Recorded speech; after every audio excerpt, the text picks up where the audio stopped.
record this lecture, and I'll be sharing the screen now. Can see my screen also, huh?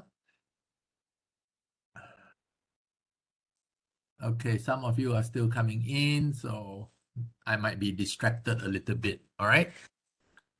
So please please wait to register your attendance for e-learning later. All right, please ignore my register your attendance at e-learning. I will give you the password to register your attendance at the end of the lecture. I know some of you will not be attending today's lecture. I know it. All right, I have 160 students. Right now, there are only like 44 of you in here for the tutorial. So there's going to be a lot of free riders, penumpang percuma today. That's why I purposely put a password for attendance at the end. All right. So these are the answers to objective questions, 2 marks for each question. Now, so let's proceed with a review of externality. Okay, based on lectures in class, this has been prepared for you. You know this diagram already. Please make sure you understand this diagram when we talk about externalities, because these are different types of externalities: production externality, consumption externality, and then we have positive externality and negative externality. Okay, so for the first diagram here, if you have a positive production externality, then it's a little bit tough here, a little bit complex. The social cost is lowered. Okay, the marginal private cost is higher than the marginal social cost by the amount of the marginal external benefit. That's why MPC is minus MEB, gives you the marginal social cost due to the positive production externality. Example would be here. It will a subsidy of foreign firms, or a subsidy to beekeepers, where they provide positive production externality, will lower the marginal private cost of individuals, okay, or firms. Therefore, marginal private cost minus marginal external benefits will have a lowered marginal social costs. How do you move this to the efficient point of QE and PE, point Y, marginal social cost equals the marginal social benefit? You provide a subsidy. All right, provide a subsidy. So example, to boost production, positive production externality, subsidies must be given to foreign firms or beekeepers to move the marginal private cost lower. All right. Next, for the positive consumption externality, we have the marginal social benefit, which is higher than the marginal private benefit. Okay, marginal private benefit will be lower than the marginal social benefit. Now, in order to increase production or consumption of goods or quantity of goods, then we need to have a subsidy also to push equilibrium, the efficient output, to be at QE. In this case, subsidize flower planting, or to boost positive consumption externality, because too little is being provided. Market failure is at Q star and P star. Market failure occurs at P star and Q star. Now, for the efficient outcome would be at PE and QE. So subsidize flower planting by this amount of subsidy from the green line. Okay. Next, for negative production externality,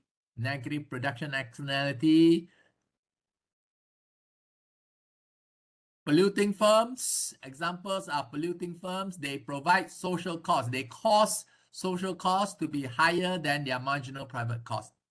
Their marginal private cost is lower compared to the social costs. So what do? You tax them. Because it's a negative production externality, you tax the producers of the polluting firm. Tax the polluting firms in order to reduce externalities. Negative production externality. Finally, for negative consumption externality for cigarette smokers and so forth, their private benefits are higher. The smokers' private benefits are higher than the social benefits. Therefore, you need to tax them so that the marginal private benefits would move downward. Tax smokers to move their marginal private benefit downwards in order to reduce negative consumption externalities such as smokers. So that efficient outcome is at MSB equals to MSC, the efficient outcome at point Y. Efficient price would be at PE, efficient outcome would be at QE. All right, so this is just a review of what we talked about previously in terms of externalities. Now let's go to our questions. Question 1. This tutorial involves monopoly, monopsony, and externalities. So first one is on monopsony. The question on monopsony. The question asks, which of the following refers to a monopsony market failure? Which one is a monopsony market failure? During lectures, and even I'm sure Associate Professor Dr. Cheng would have given all this to you. These are the characteristics of the monopsony labor market. Single buyer, single employer or buyer that has a buying power to employ all the workers. Monopsonist is a wage maker and exploit their bargaining power to negotiate for lower prices or wage rate, and they will reduce their employment of workers compared to the competitive market. All right. So here you can see that the first characteristics tells us that monopsony is a single employer that has buying power to employ all the workers. So here the answer is B, buyer of labor that has market power. The monopsony has market power and they are buyers of the labor market. So they are the single employer of the labor market. They have the power to buy all the workers, to employ all the workers. I gave you an example of Genting Resorts, right? Resort World at Genting Highlands. All the workers who stay up there have to be working for Resorts World. They will not be staying up at Genting Highlands and working in KL, correct or not? All right. Question number 2. If you have questions, please ask. Please stop me. Objective question number 2. A monopoly firm will choose the quantity of output whereby marginal revenue MR equals to marginal costs. And they will sell at what type of output and what type of price compared to the competitive market. Okay, so we know for the monopoly market, the Petua, the main formula for monopoly market that you have to remember is MR equals to MC. Diagram would be like as follows: downward sloping demand curve, downward sloping marginal revenue curve. If there's a marginal cost that is upward sloping, you have like this, as shown here. MR equals to MC, marginal revenue equals to marginal cost, occurs at point Z, where the monopoly firm equates the marginal private benefits and marginal private costs of their own firm, the monopoly firm. So output would be produced at QM and price would be at PM. Monopoly charges a price of PM and produces an output of QM instead of the competitive outcome, QC and PC at point Y, whereby the marginal social benefit is equal to marginal social cost. So in this case, the monopoly restricts output from QC to QM and charges a higher price of PM instead of PC.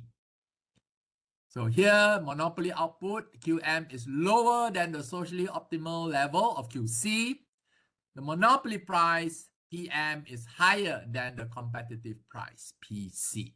So the answer for question number 2 is B.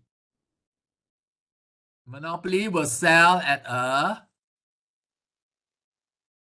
lower output level and charge a higher price level compared to the competitive market. All right. Question 2. Question 3 for objective. Suppose a perfectly competitive industry turns into a monopoly, but the cost structures remain the same. What are the welfare implications of this change? So here we talk about this diagram whereby you have a downward sloping demand curve for monopoly and marginal revenue of the monopoly. In the long run, this is also the demand curve of the competitive firm in the long run. And then the cost structures are the same for both monopoly and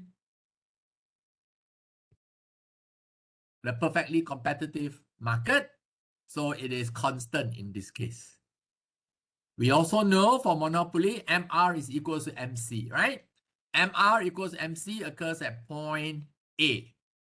MRM equals to MC star at point A. Output will be produced at QM.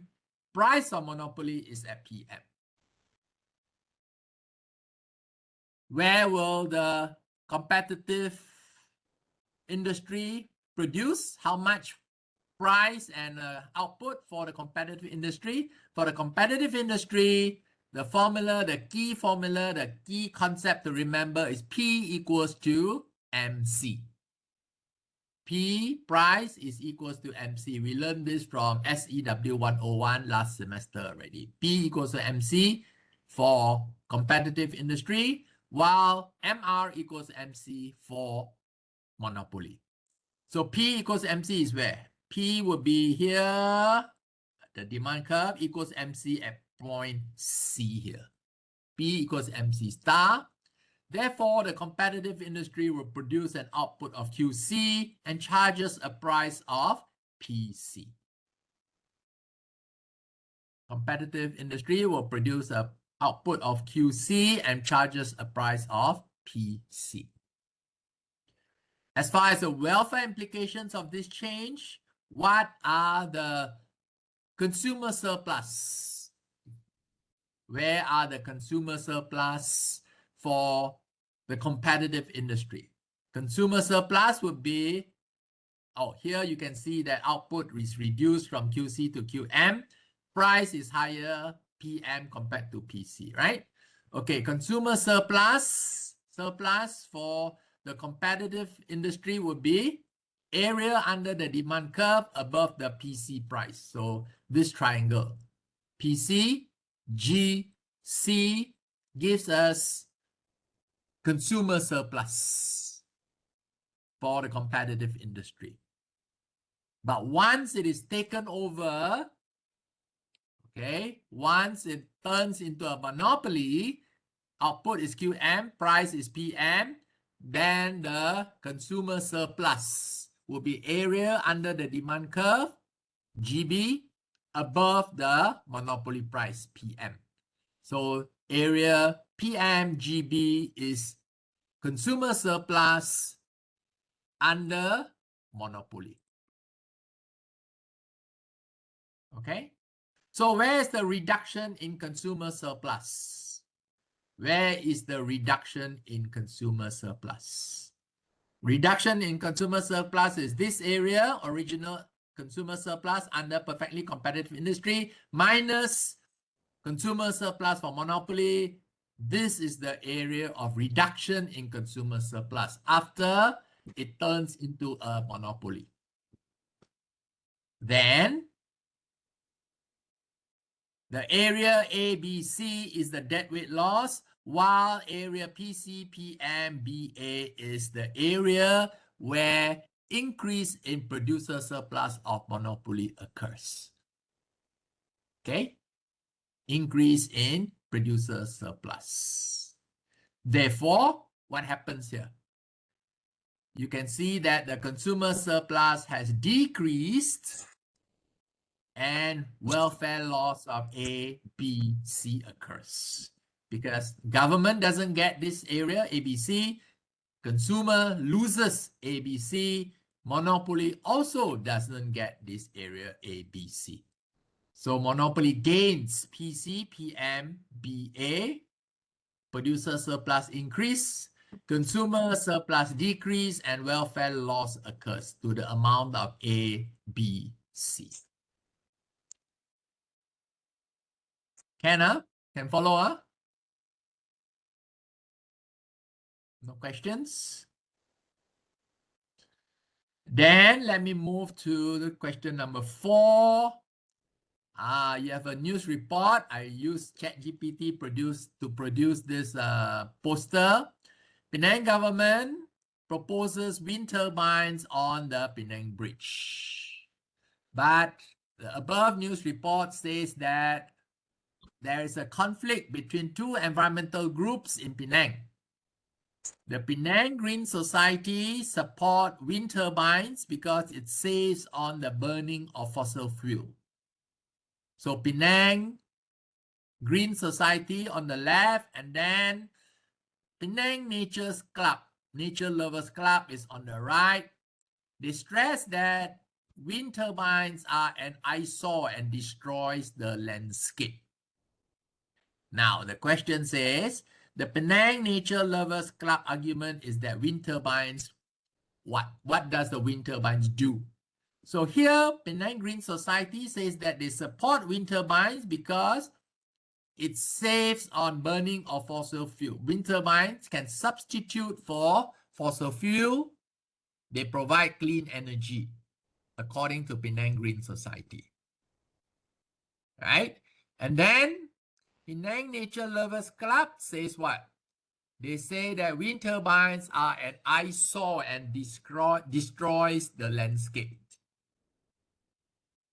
So here, the argument of the Penang Nature Lovers Club is that wind turbines are what? What do they do?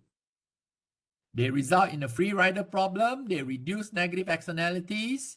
They are a source of negative externality. Is a solution to solving free rider problem, or wind turbines are a source of positive externalities. Here, the answer is C. Wind turbines are an eyesore and destroys the landscape, so they are a source of negative externalities. Okay?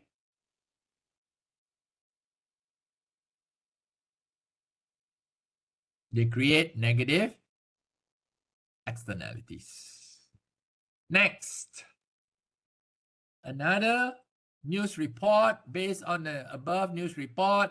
The rationale for a tax. This tax here says that, this report says that Japan's Ministry of Environment imposes a tax on pollution generating tire manufacturers, and the cost will increase for consumers. So this, what is this? This is a tax. What type of tax is this? There is a tax for the firms, tax on polluting firms that are producing tires, right? So you go refer to negative production externality. And here, we talk about this just now also. The marginal private cost would be lower than the marginal social costs. So in order to prevent this from happening, what will happen? A tax will be imposed on tire manufacturing firms, whereby they create externalities such as smoke pollution, right? So here, tax tire makers for their negative production externalities so that their private costs are in line with societal costs. You increase their marginal private costs. Okay, you increase their MPC, you move the MPC upwards by the amount of the tax. MPC plus T equals to MPC prime. Here, output levels will decrease from Q star to the efficient amount, QE.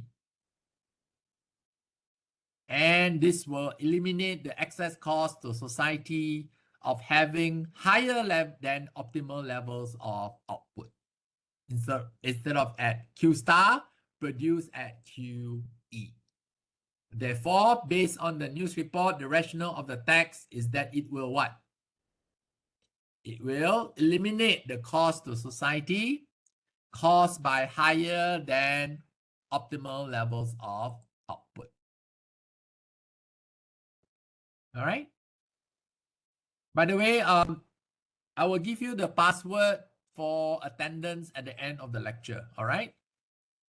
I will give you the password later.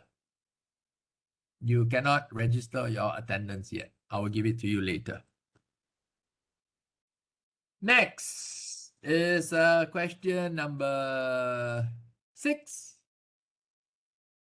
Based on the following report about benefits of vaccination. So vaccination provides what? Vaccination, if you vaccinate, you take a flu injection, vaksinasi selsema, apa yang akan berlaku? Ia memberi manfaat kepada pihak ketiga, pihak lain. Right?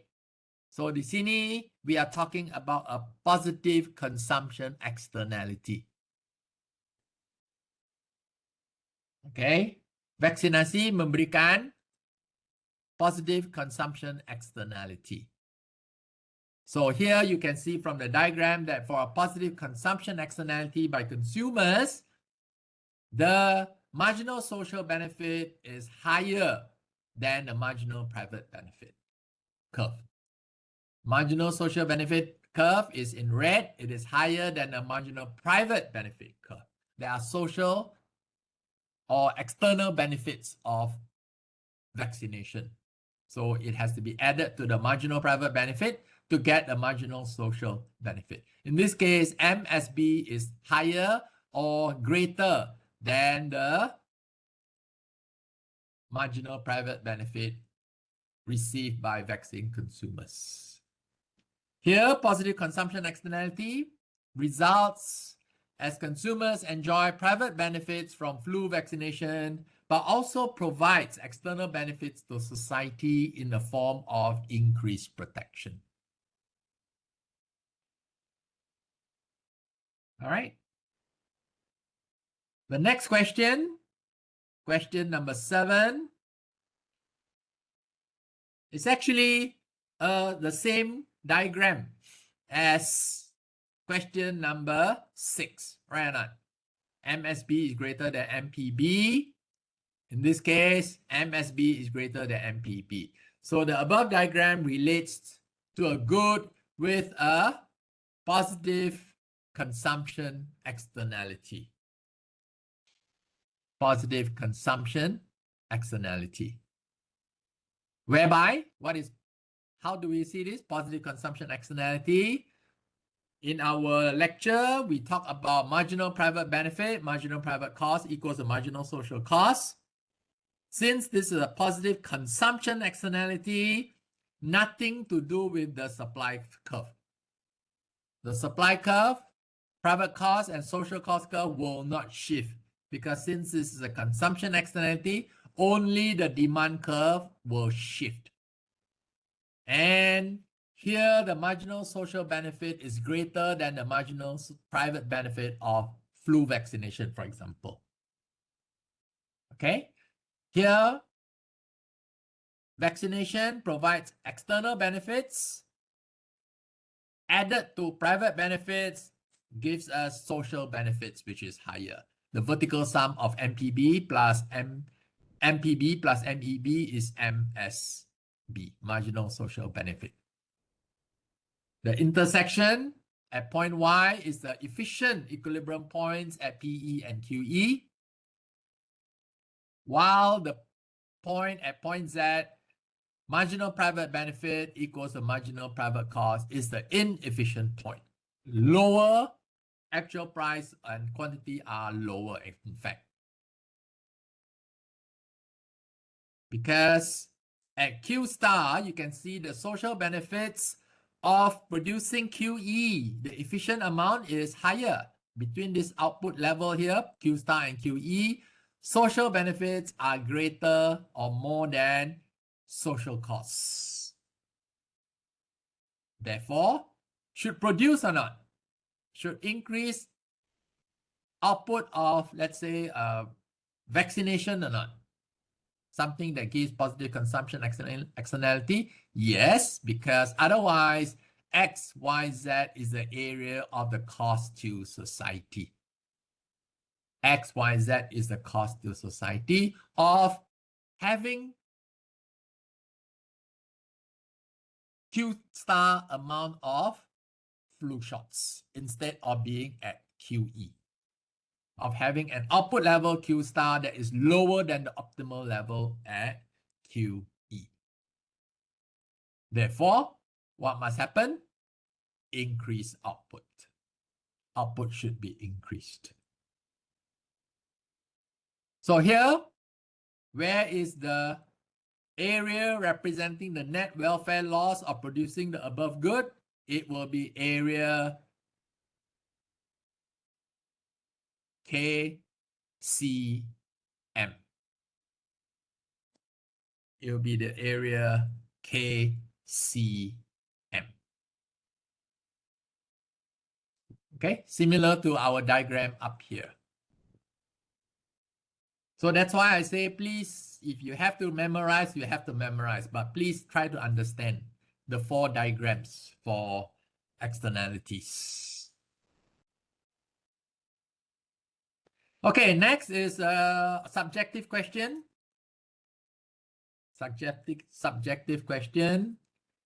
Suppose Apex Biopharma is the only pharmaceutical company that owns the patent to produce a super vaccine to protect against multiple virus strains. So Apex Biopharma is a monopoly firm, the only firm that has the patent. The market demand function is given by P equals to 50 minus 0.5 Q, and total cost function is TC equals to 10 Q. Okay, so market demand curve is DD equals to P equals to 50 minus 0.5 Q, while total cost function is TC equals to 10 Q, where Q refers to quantity of vaccines. So from last semester, I told you that if the monopoly demand curve is P equals to 50 minus 0.5 Q, what is the marginal revenue function? How do you get the marginal revenue function? MR will be equals to 50 also, the intercept is 50, minus 2 times the slope of Q. 2 times 0.5 is equals to 1, right? 2 times 0.5 is equals to 1. Therefore, MR is equals to 50 minus 1Q.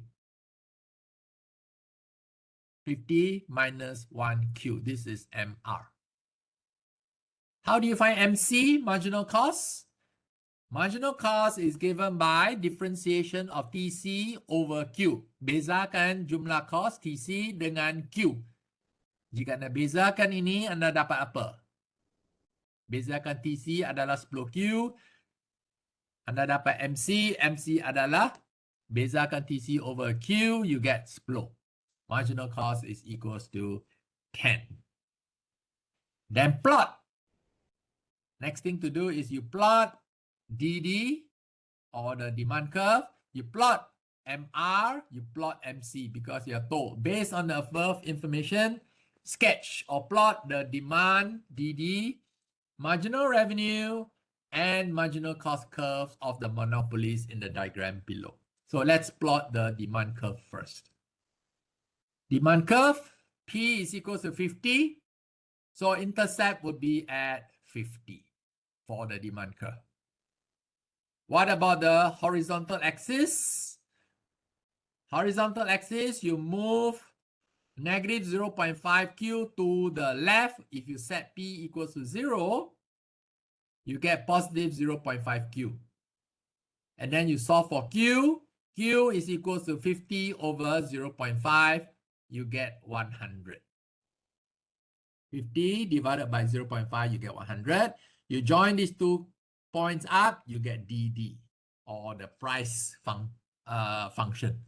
50 minus 0.5Q. MR pula? How do you plot MR? MR has an intercept of 50. Here again. And then on the horizontal axis, solve. How do you get the intercept? You move negative Q to the right. You move negative Q to the left when you set MR is equals to 0.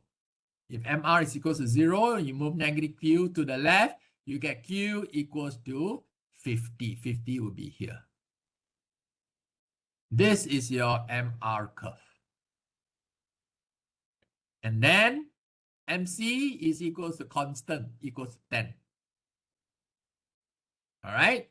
Then the monopoly equates MR equals to MC at point E. And then you get 3 points from here.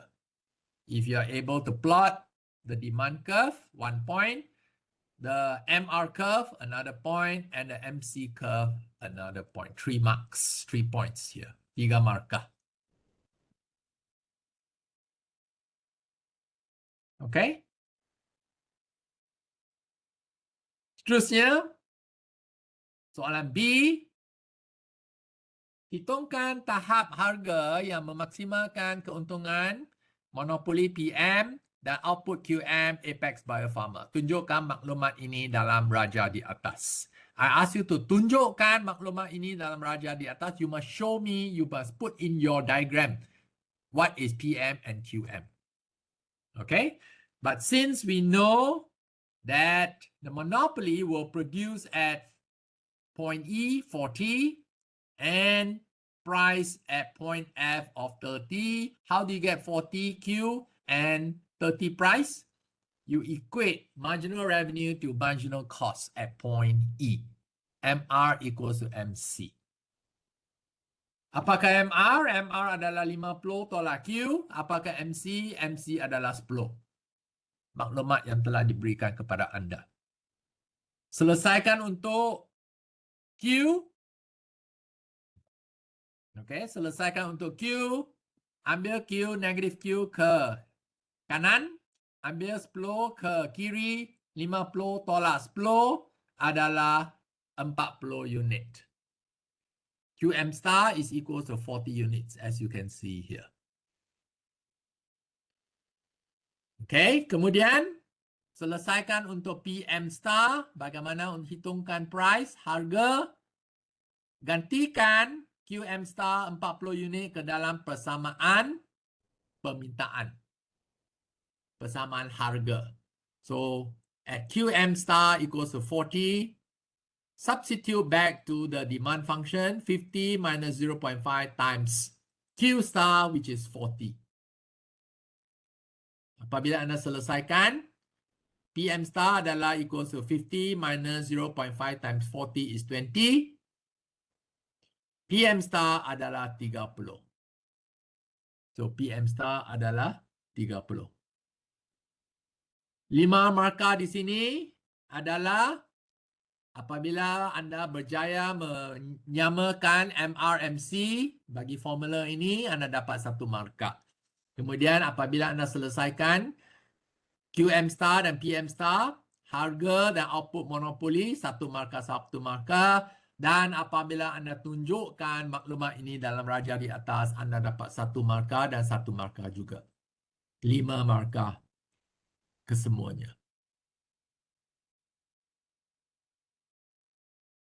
Kemudian C, calculate the profits of Apex Biofarma. Apakah formula untuk keuntungan? Keuntungan diberi sebagai TR tolak TC. Betul tak? TR tolak TC. At PM star 30, QM star 40. Kita tahu keuntungan adalah jumlah hasil. Formulanya PM darab QM tolak jumlah kos. PM star, QM star telah pun dicari sebagai 30 dan 40. Dan TC diberi sebagai 10Q star. Gantikan semua maklumat ini dalam persamaan keuntungan 30 times 40 minus 10 times 40. Anda dapat keuntungan monopoli adalah RM800. 2 markah.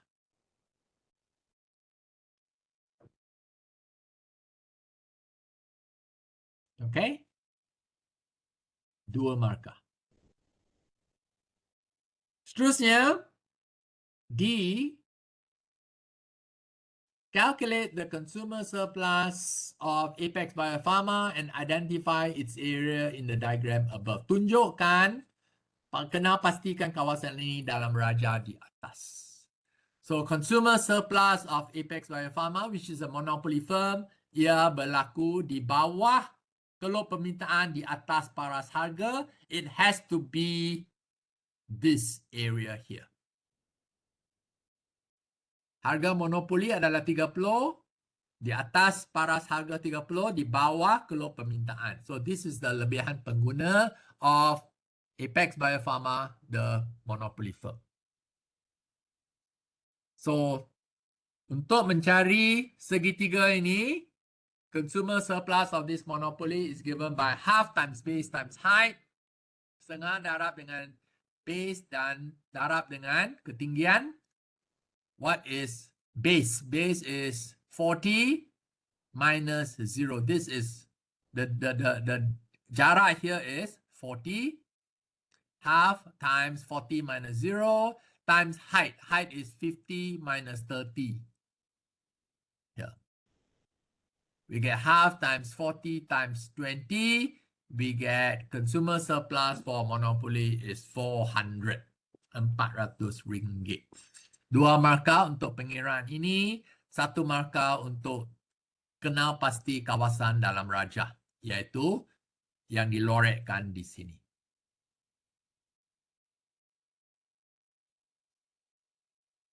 Okay?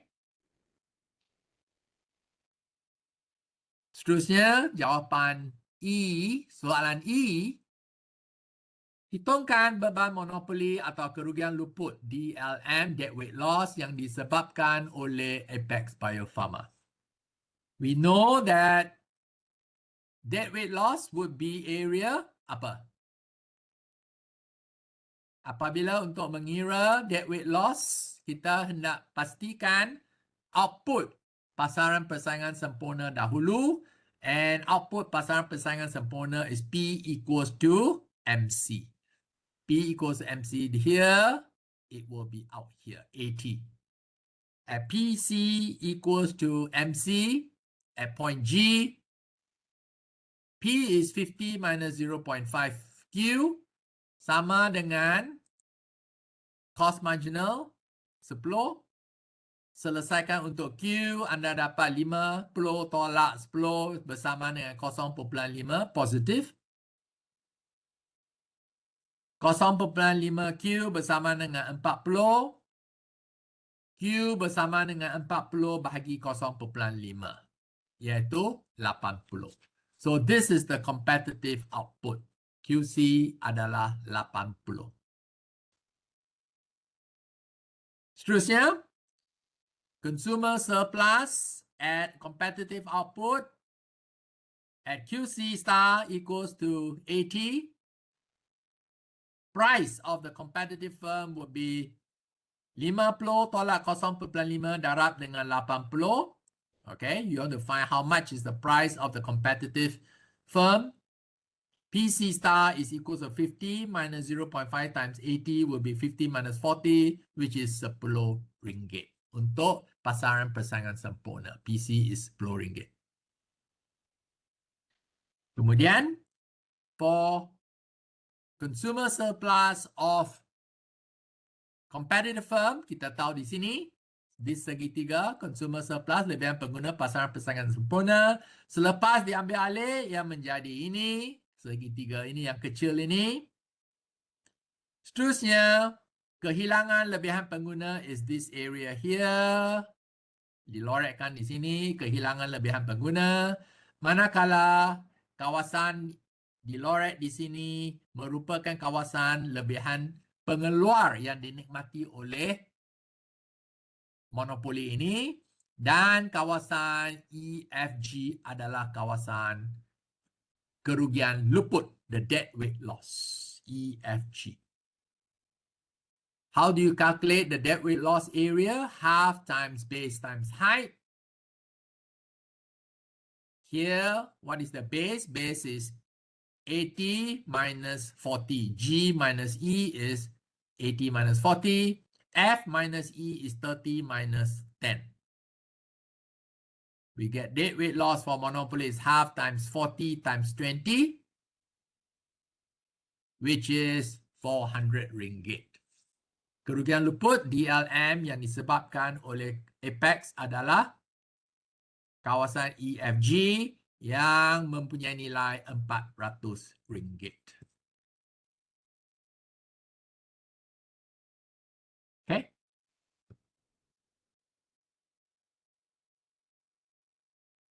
Seterusnya, soalan F. But anda diberi maklumat tambahan di sini. Suppose Apex Biopharma loses a court case and the result is they have to pay an additional fixed licensing fee of RM700 setiap tahun kepada kerajaan. Fixed licensing fee, 700 a year. Tak berdasarkan output, ya tetap. Alright, cost tetap. Based on this information, derive the new total cost and marginal cost function of Apex Biopharma. So here, original total cost is 10Q. TC equals to 10Q berdasarkan output. Sekarang yang mesti bayar RM700 kos yuran perlesenan tetap. Tambahan sebanyak RM700 tambahan. 700 atau 750 ah? Oh dear. My calculation is 750, but I told you it's 700 a year. All right, something wrong here. I need to check later. Okay, so you need to add 700 here plus TC. Okay, let me change this now. Change this to 700 a year, 700 a year. 700 plus TC. Cost tetap RM700. All right.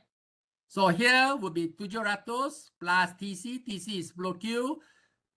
Jumlah cost dengan cost perlesenan ini adalah 700 campur dengan 10Q. This will be the new total cost function. But it doesn't make any difference because when we talk about the marginal cost, cost marginal, anda bezakan DTC di sini dengan Q. Bezakan the marginal cost of the fee will be masih tak endah, anda tak pedulikan 700 ataupun 750 di sini, masih adalah equals to 10. Masih 10. So this would be the total cost function and this would be the marginal cost function. Satu markah, satu markah. Okay? 700 plus 10Q will be the total cost function. Kemudian, G, calculate the profit maximizing price and output level of Apex Biopharma. Anda menyamakan MR equals to MC with the yuran pada titik E. Still at titik E because the same marginal cost function for MC and MC dengan you run. Harga cost marginalnya sama. Masih 10.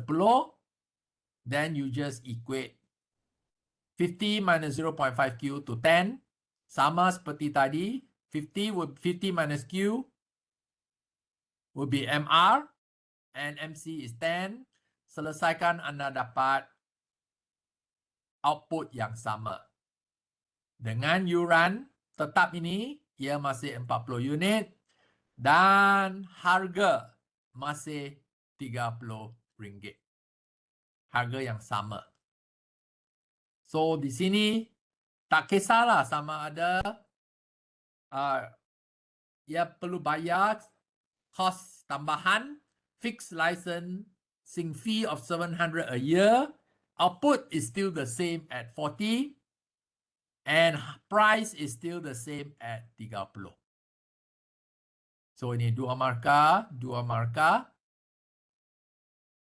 The answer is, are your answer from part B the same as those for part G above? Answer is the same. Yes, it is the same. This is because the 700 ringgit per year licensing fee is a fixed cost to Apex Biopharma. It does not affect the marginal costs and therefore does not affect the output. Okay? Does not affect marginal cost and therefore doesn't affect the output and the price.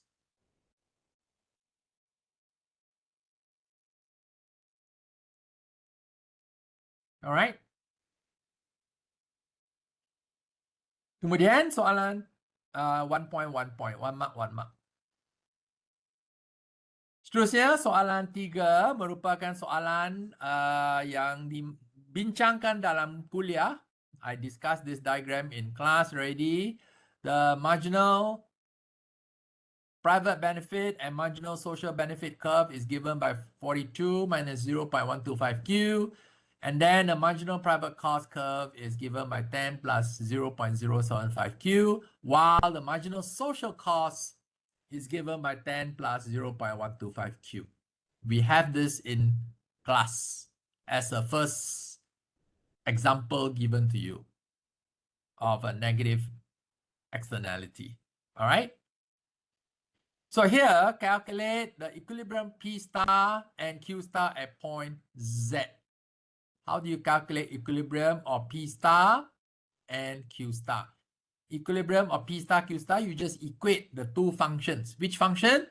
MPB, MSB with MPC. Okay, at point Z, you equate MPB and MPC, marginal private benefit and marginal private cost. Equate the two function, 42 tolak 0.125Q bersama dengan 10 plus 0.075Q. Selesaikan untuk Q. Solving for Q. Kumpulkan Q di sebelah kiri. 0.075Q plus 0.125Q bersama dengan 42 tolak 10. We get 0.075 plus 0.125Q is 0.2Q. Bersama dengan 42 tolak 10 adalah 32. Q adalah bersama dengan 32 bahagi dengan 0.2 iaitu 160 di sini. So Q star adalah 160 unit. Dan bagaimana dapat P star? Apabila Q star adalah 160 unit, masukkan Q star 160 unit ke dalam persamaan D tadi, demand P tadi. P star adalah 42 tolak 0.125Q. Masukkan Q star 160 ke dalam persamaan tadi. Selesaikan, anda dapat P star adalah RM22.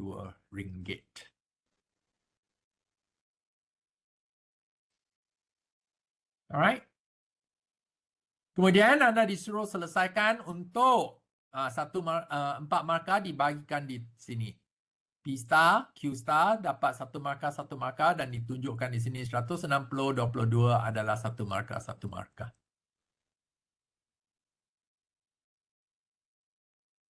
B. Calculate the efficient equilibrium price PE and quantity QE at point Y now. Titik Y di sini apabila MSC bersama dengan MSB. Marginal social benefit is equal to marginal social cost at point Y. You are asked to find QE and PE. So apabila anda menyamakan marginal social benefit to marginal social cost at point Y, anda menyamakan persamaan 42 tolak 0.125Q bersama dengan persamaan 10 plus 0.125Q. Persamaan ini telah diberi kepada anda. So, selesaikan untuk Q, solving for Q. You kumpulkan Q to the left-hand side. You get 0.25Q is equals to 32. Q is equals to 32 divided by 0.25. QE, the efficient output, is at 128 units, 128 unit. And then bagaimana selesaikan untuk PE, the efficient price, harga optimum. Masukkan QE 128 unit ke dalam persamaan P tadi. 42 minus 0.125 QE. QE at 128 units. You get 42 minus 0.125 times 128. You get 26 ringgit. PE is 26 ringgit. QE is 128 unit. Satu markah dan ditunjukkan dalam gambar ajar satu markah juga. Okay, this is part B. Kemudian part C, hitungkan kawasan XYZ yang mewakili kerugian luput ataupun kos kepada masyarakat. Petunjuk, cari harga pada titik X dan bahagikan kawasan XYZ menjadi dua segitiga berasingan. Kalau nak lah, alright? So, what do we do here? We want XYZ. Calculate this area here. Apakah nilai kawasan ini? At point X, pada titik X, Q star adalah berapa? 160. Kita nak tahu apabila output Q star 160, apakah harga di sini? Paras harga di sini. Inserting into the marginal social cost function, we get marginal social cost 10 plus 0.125 times 160. Marginal social cost is 30 ringgit. Marginal social cost is 30 ringgit at titik X. So you want to find the area of X, Y, Z, half times base times height. Segitiga, half times base times height. Half times base. Apakah base? Base would be this area here, this length here, this distance here. 160 tolak 128 times height. Height would be 30 tolak 26. 22. 30 tolak 22. The height. So you get half times 32 times 8 or 128. This area is 128. Kalau tak suka cara ini, you can use another cara atau apabila anda bahagikan di sini juga. Okay, so you calculate two triangle. X, Y, Q dengan Y, Q, Z. X, Y, Q dengan Y, Q, Z. Half times base times height. Half times base of XYQ is base of XYQ. The base will be 160 tolak 128. Times height. Height will be 30 tolak 26. You get half times 32 times 4. You get 64. For XYQ, kawasan segitiga XYQ adalah RM64. Manakala kawasan Y, Q, Z, half times base times height. Setengah darab dengan 160 tolak 128. This would be the base. The height would be 26 tolak 22. This also gives me 64. 64 plus 64, kedua-duanya dicampurkan, dapat 128 juga. So this kawasan is 128 ringgit. XYZ kawasan is 128 ringgit. Dua markah diberikan. Okay? No questions so far. Nobody stopped me for any questions. So these are the answers to tutorial 1. Pengiraan telah diberikan di sini. Alright? Soalan? Ada soalan? Okay, kalau tiada soalan, this is the end of answers for tutorial 1. Alright, I will see you next week, hari Selasa. Tetapi hari Selasa will be lecture 4 and lecture 5. Lecture 5, kegagalan kerajaan, government failure. Please look at the recorded lecture. I was intending to lecture 5, but because of the holiday last week, okay, so I have to put it as a recorded lecture. But next week, Tuesday, I will talk about asymmetric information. Okay, so that's the end of tutorial 1. The password for attendance is TUT1. Capital T, UT1. Capital T, small UT1. Kalau ada soalan, sila stay behind. Kalau tiada soalan, that's it for today. Doctor. Yes. The attendance at Elan show absent. Why show Cannot absent? submit the attendance. You can try now. Cannot. Doctor, the e-learns already said the system auto recorder will absent today. Really, man? Yes. It say auto recorded. Yes. Due to wrong time given. I know earlier I put it wrong time. I put 1:30 a.m. So I changed it to 1:30 p.m. to 2:30 p.m. already. What? Maybe You cannot. need to set again the attendance. I have to reset attendance. Okay lah, never mind lah. I put everybody at present lah. I will manually do it lah today. What to do? I messed up. I put 1:30 a.m. earlier until 2:30 a.m., which is wrong. Okay, so everybody is present lah. What to do? All right. So I will see you next Tuesday. All right. I will give the link to this recording to you later. All right. Okay. See you all. Okay, Welcome. thank you, Doctor. Thank you, Doctor. Thank you, Doctor. Welcome. Welcome. Thank you, Doctor. Welcome.